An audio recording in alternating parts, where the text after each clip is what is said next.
大家好，我是张简小姐。大家今天过得好吗？欢迎来到我的频道。从5月开始的周六应用篇第1集来了。你敢知影？虽然咱每天拢咧讲数字，但台语的数字其实有2种讲法咯。讲唔对，市场的阿姨可能会听无哦。数字1到10，在台语分为文读音跟白读音。简单讲，文读音常用在念电话号码、编号；白读音常用在数物品、买菜。譬如数字1，电话念1，买一个东西念1；数字2，月份念2月，2个人要念2个人。这就是台语上趣味嘛上挑战的部分。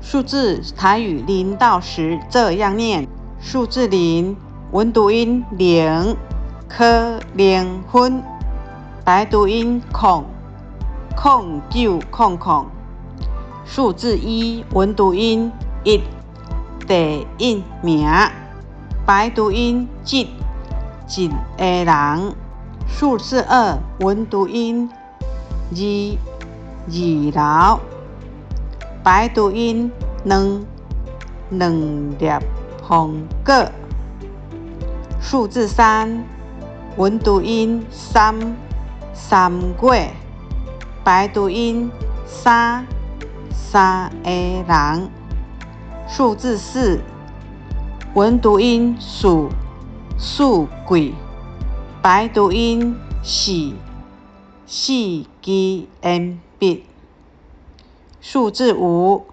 文讀音5，五彩；白讀音5，五塊；數字6，文讀音6，綠樹；白讀音6，六個；數字7，文讀音和白讀音一樣，七卡；數字8，文讀音8，八風；白讀音8，八個；數字9，文讀音9，九霄；白讀音9，九個；數字10，文讀音10，十全十美；白讀音10，十個。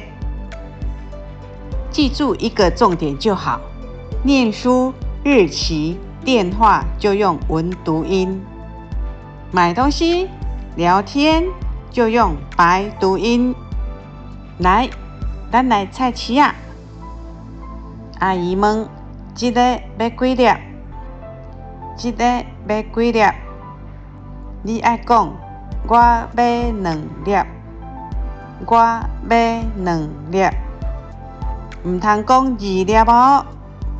买洋葱的时候，如果这区是1斤80，你就念80，一斤80，80。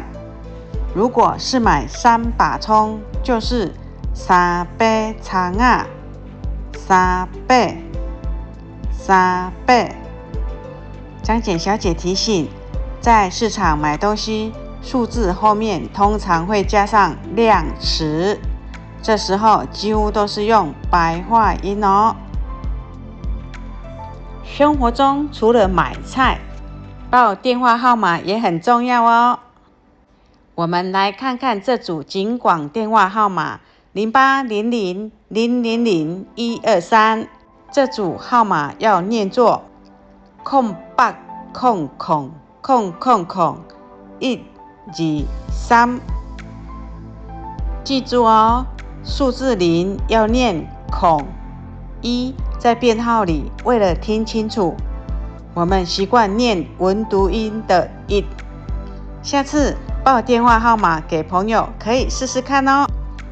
讲到数字，我们台湾人也有很多禁忌哦，譬如4念作喜，因为跟死同音，所以医院或饭店有时会跳过4楼。还有，你有发现吗？数字8在台语里非常有气势，念8，所以我们讲发财也会联想到8。这些数字背后的文化，也是学习台语的一部分哦。今仔日的数字教学，你拢记起来了吗？如果怕忘记，赶快把这支影片收藏起来。你的手机号码尾数是多少？试着用台语念看看，在下面留言分享给我哦。别忘了订阅张简小姐讲台语，用台语陪你认识台湾生活。咱后摆再见，再会咯。